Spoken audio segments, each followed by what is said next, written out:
actually got approved on February 15th of this year, and we were able to start operating back in March. Well, I've been teaching in general for 5+ years now. Dance, maybe 4 years, and then that ranges from children in after-school programs, children during the day, to adults after school, to adults here at Kane. It's all over the place. I didn't want to start teaching dance, so our founding VP, Andres Ramirez, he and I started teaching off campus last summer. No, 2 summers ago. We started teaching off campus 2 summers ago at MJ Fitness. And that dance studio doesn't exist anymore, but he rented out the space. People just came by, were like, hey, $6 a class, and we would switch up the styles. And it would be bachata, Colombian salsa, it would be Afro if it were me, like filling in. And originally it was just him, but then he went on vacation. He was like, hey, you're here, you know what you're doing, just do it. And I like backed off for a long time because I was only working with children, but he kind of forced me into it. And once we got to that point and we became like official dance partners, we were like, okay, well, going back and forth to New York or going out to party every weekend is getting expensive. Let's use the resources here on the college campus and, you know, make the most of it, because there was no other Latin dance group anyway. And, you know, for the social aspect, it didn't have to be performance, which we did too, like quinceañeras and things like that. But it was more for relaxation purposes and social purposes. Yeah, it changes, and it all depends on who's signing up to teach. Last semester, it was everything. We had salsa on 1, which is Cuban style, it's LA style, it's casino style. We had New York style, which is on 2, and all that really means is that the timing is a little bit different. We had Colombian style, which could be danced on 1 or on 2. We had jazz, we had contemporary, we had intro to breakdancing. We had bachata, modern style, we had traditional style bachata, which is straight from DR. It was all types of stuff. And we're looking to repeat that again this semester. My specialty, I always have to do Cuban style in class.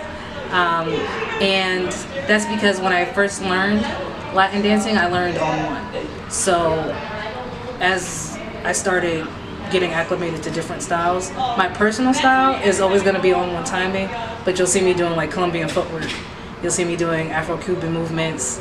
You'll see me doing modern arm movements, just because that was what I learned back when I was a child, jazz tap ballet. Like, you'll see those arms pop back up. I do a lot of ballroom styling too, from going to studios. It's a mesh. So we have something called performance challenges, and I'm doing the performance challenge this month. And it's funny because somebody asked me, is this salsa or is it hip hop? I'm like, it's fusion, it's both. So that's, you know, that's the point too, like cultural appreciation. It's a blend of everything that I've learned so far and putting it into one little ball of performance. That's what we got.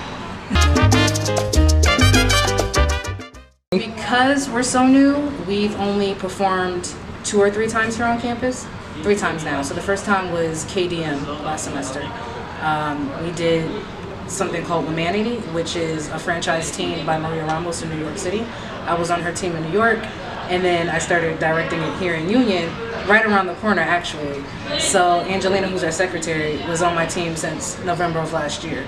And we knew it in and out. We taught a couple of other girls here on campus that we met last semester, and then we just went out and did it. We performed that same choreography for the Spanish-speaking graduation. Maria Obando invited us, and we were happy to oblige. We came through and did it.